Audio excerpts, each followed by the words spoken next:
क्या आपने कभी पुरी के जगन्नाथ मंदिर के बंद दरवाजों के पीछे होने वाले गुप्त विधि के बारे में सोचा है? क्या होगा अगर मैं आपको बताऊं कि एक रहस्यमयी वस्तु है जो इतनी शक्तिशाली है कि यह तुलसी की माला को 19 साल तक ताज़ा रख सकती है और इसकी ऊर्जा इतनी शक्तिशाली है कि यह प्रकृति के नियमों को चुनौती देती है। नवक्लेवर के बारे में इस विशेष वीडियो में आपका स्वागत है। नवक्लेवर एक पवित्र शास्त्र विधि जिसमें भगवान जगन्नाथ, बलभद्र, सुभद्रा और सुदर्शन की लकड़ी की मूर्तियों को बदल दिया जाता है, लेकिन उनका दिव्य सार ब्रह्म पदार्थ अपरिवर्तित रहता है। एक गुप्त विधि जिसे देखने की अनुमति केवल कुछ ही लोगों को होती है। नव का अर्थ है नया और कलेवर का अर्थ है शरीर। नवक्लेवर या नया शरीर केवल मूर्तियों को बदलने के बारे में नहीं है, यह एक दिव्य आत्मा को एक नए रूप में स्थानांतरित करने के बारे में है। शरीर का क्षय हो सकता है, लेकिन आत्मा शाश्वत है। देवताओं के रूपों के आवधिक नवीनीकरण के पीछे यही मूल दर्शन है। लेकिन यह पवित्र नवीनीकरण कब होता है? नवक्लेवर केवल 2 आषाढ़ या आषाढ़ के महीने में 2 पूर्णिमा वाले वर्ष में होता है। यह घटना इतनी दुर्लभ है कि यह केवल 12 से 19 वर्षों में होती है। पिछला नवक्लेवर 2015 में हुआ था और अगला 2034 के लिए निर्धारित है। नवक्लेवर की यात्रा आज्ञामाल से शुरू होती है, जो 4 विशेष फूलों की मालाएं होती हैं। इन आज्ञामाल को देवताओं की दिव्य अनुमति मानकर देतापतियों ने नवक्लेवर की विधि शुरू करते हैं। गजपति ने राजगुरु को बरनी गुआ देते हैं, जो बाद में राजगुरु विश्वावसु और आचार्य को देते हैं और उनसे दिव्य निम की वृक्ष की खोज के लिए बनजाग यात्रा की प्रारंभ करने के लिए अनुरोध करते हैं। लेकिन ये उनके लिए कोई साधारण यात्रा नहीं होता है। वे रात के अंधेरे में खाली पांव पुरी से 60 किलोमीटर दूर काकटपुर में स्थित माँ मंगला के प्राचीन मंदिर की ओर यात्रा करते हैं। वहाँ जो कुछ होता है वह रहस्य से भरा है।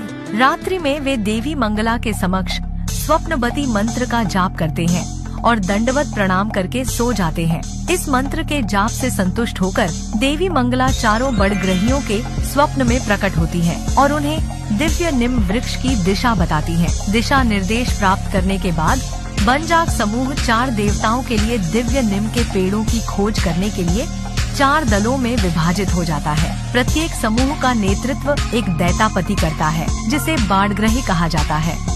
किसी भी साधारण निम के पेड़ का चयन नहीं किया जा सकता। उन्हें विशिष्ट रहस्यमय मानदंडों पर खड़ा उतरना होता है। भगवान सुदर्शन जी के वृक्ष में 3 शाखाएं, लाल रंग की छाल और चक्र का चिन्ह होना चाहिए। देवी सुभद्रा के वृक्ष में 5 शाखाएं, पीली छाल और कमल पुष्प का चिन्ह होना चाहिए। भगवान बलभद्र के वृक्ष में 7 शाखाएं, छाल हल्की भूरी या सफेद और हल और मूसल का चिन्ह होना चाहिए। वृक्ष के पास ही कोई विरासत स्थल और कब्रिस्तान होना चाहिए। भगवान जगन्नाथ के पेड़ में 4 मुख्य शाखाएं, काले रंग की छाल, शंख और चक्र का चिन्ह होना चाहिए। पेड़ के पास श्मशान घाट, चींटियों का टीला और सांपों का बिल होना चाहिए। पेड़ किसी नदी या तालाब या 3 सड़कों के चौराहे या 3 पहाड़ों से घिरा होना चाहिए। पेड़ पर पक्षियों का घोंसला नहीं होना चाहिए। पड़ोस में भगवान शिव का मंदिर होना चाहिए और पेड़ पर परजीवी पौधे और लताएं नहीं होनी चाहिए।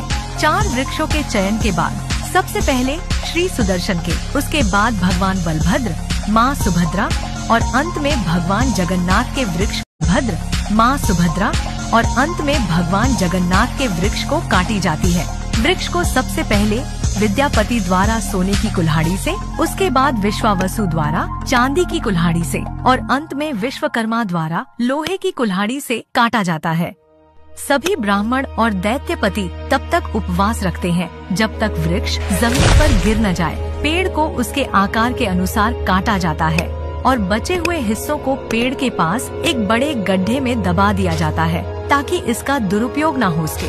इसके बाद लकड़ियों को नहलाया जाता है, पवित्र रेशम के कपड़े में लपेटा जाता है और पहले से बना हुआ रथ पर रखकर रस्सियों से खींचकर पुरी लाया जाता है। लकड़ी के रथ को पुरी में मंदिर के उत्तरी प्रवेश द्वार पर ले जाया जाता है, जहाँ से यह कोयली वैकुंठ में प्रवेश करता है। कोयली का अर्थ है कब्रिस्तान और वैकुंठ का अर्थ है स्वर्ग। यह कोयली वैकुंठ नवकलेवर के दौरान एक महत्वपूर्ण स्थान बन जाता है। स्नान पूर्णिमा के दिन पवित्र लकड़ियों को पुराने देवताओं के साथ साथ स्नान कराया जाता है।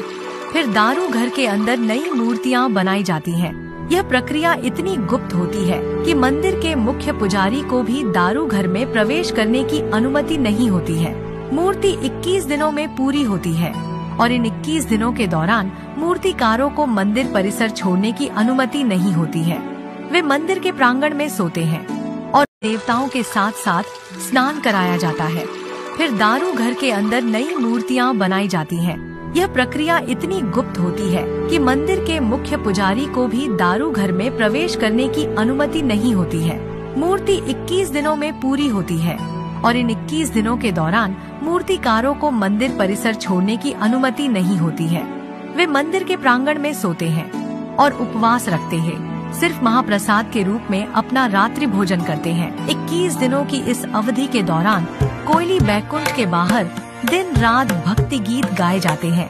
भक्ति गीतों के इस जप को अखंड भजन कहा जाता है और ब्राह्मण पुजारी लगातार वेदों का जप करते हैं। लेकिन सबसे रहस्यमयी विधि अब भी बाकी है, घट परिवर्तन, जिसमें भगवान जगन्नाथ की शाश्वत आत्मा ब्रह्म पदार्थ का स्थानांतरण होता है। कहा जाता है कि इसकी ऊर्जा इतनी शक्तिशाली है कि यह समय के प्रभाव को भी नकार देती है। तुलसी की मालाएं जो पिछले नवकलेवर में इस्तेमाल की गई थी, आज भी ताज़ा है। इस ब्रह्म पदार्थ की असली प्रकृति क्या है, ये कैसे सदियों से अपनी दिव्य शक्ति को बनाए रखता है, हमारे अगले वीडियो में हम घट परिवर्तन के रहस्यों में और भी गहराई से उतरेंगे। भगवान जगन्नाथ के नवकलेवर के रहस्य अभी खत्म नहीं हुए हैं। जुड़े रहें और अपनी राय कमेंट्स में लिखें, क्योंकि अज्ञात की